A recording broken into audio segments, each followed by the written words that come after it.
Chief justice Pakistan काजी फाइज असा का कहना है कि मालूमात तक रसाई हर शहरी का हक है और मालूमात ही से एहतिसाब शुरू होता है। सुप्रीम कोर्ट में कोर्ट रिपोर्टिंग वर्कशॉप से खिताब करते हुए चीफ जस्टिस का कहना था कि अब हर शहरी के लिए मालूमात की फराहमी हक बन चुका है।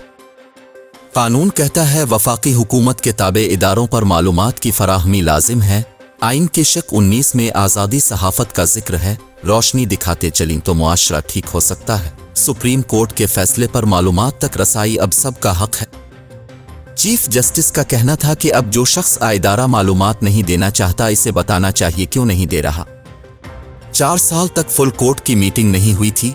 हमने आते ही फुल कोर्ट की कार्रवाई बराह रास्त दिखाने का फैसला किया। फी अलवक्त 2 अहम केस बराह रास्त दिखा रहे। तकरीबन हर अहम फैसले सुप्रीम कोर्ट की वेबसाइट पर लगा दिए जाते।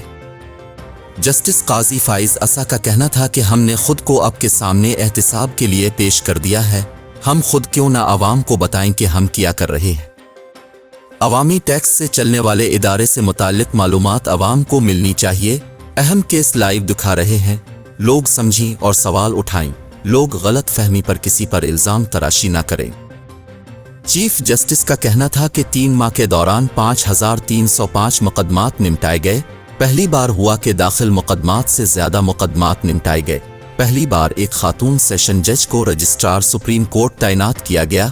सुप्रीम कोर्ट के सामने रुकावटें दूर करके आवाम की 50 गाड़ियों की गुंजाइश निकाली गई।